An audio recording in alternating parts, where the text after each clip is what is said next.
Yetip gelen mübarek Ramazan ayınız hayırlı olsun. Allah Teala bu ayı roza, namaz, Kur'an okumak, zikretmek ýaly ibadatlar bilen geçirmeyi nesip etsin. Esasanam şol ibadatları dürs, dogry, Peygamberimizin sallallahu aleyhi ve sellem sünnetine göre yerine ýetirmeli bize meýesser etsin. Bugünkü videomuz bilen Ramazan hakkyndaky bölümleri başlaýas.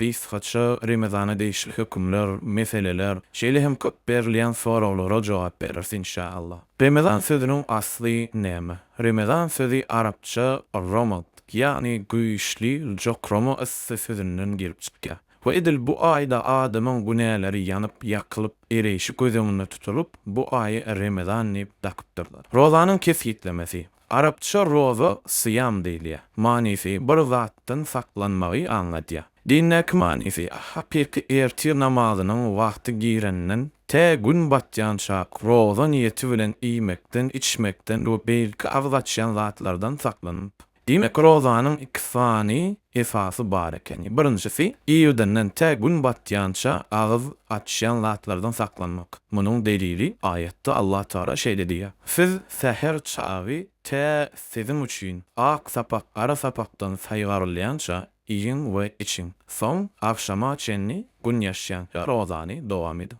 Ak we gara sapakdan sözünden maksat günnüýiň aklygy we giýjäniň garalygy. Yani te günnüýiň aklygy we giýjäniň garalygy saýgarlyança iň we için. İkincisi niyet. Yani rozaly kişi agylaçyan zatlardan Allah'a ibadet hökmünde saklanmalylar. Meselen bir adam ýerdenden akşamatyň agzaçyan zatlardan saklansa we niýetine saglyk üçin berhiz, yani diýete tutmak bolsa, roza kellesinde asla ýokmsa, onda bu adam roza tutduğu hasaplanmaz. Munyň delili hadis Peygamberimiz aleyhissalatu vesselam amallar niýetlere göredir, her adama niýet eden zady bolar diýip aýtdy.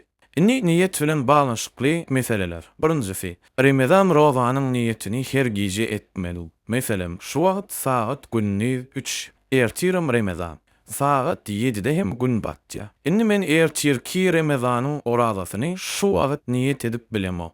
Hükman gün batandan soň, yani saat 7-den soň te ertir namazy girýänçe niýet etmeli. Alimler Hafsa enemiziň radiyallahu anha, yani Peygamberimiziň sallallahu aleyhi ve sellem maşharatynyň sözüni delil ýetirýärler. Ol şeýle diýär: kim gijeden rozany niýet etmese, onuň rozasy bolmaz. Yani gijeden niýe? Şo roza gününiň öň ýanky gijesinden öň gözüme tutulýar. Şeýle hem Peygamberimiz aleyhissalatu vesselam şeýle diýär: kim ertir namaz girmedenden öň rozany niýet etmese, onuň rozasy ýokdur. İkinci, niýet nähile edilýär. Niýet kalbyň, ýüregim bilen edilýär. Musulmanyň aňyndaky ertir roza tutmak pikiriň özü eýem niýet bolýar. Şeýle hem selalik edinmeň özü hem niýet hasaplanýar. Niýet dille aýdylmaýar. Anha el-Bahr ar-Ra'iq fi şerh Kenz ed-Daqa'iq adlı Hanefi fıkıh kitabına bellep geçişimiz ýaly azalýar. Üçüncüsi, niýet günüň dowamyny bozulmaly däl.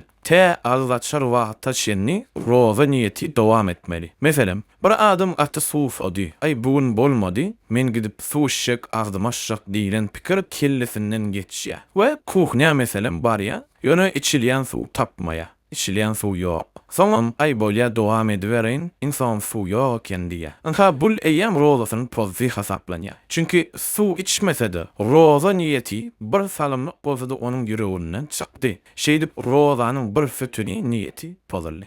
Ramazan bilen baglanşykly meseleler indiki bölümlerde de geler inşallah.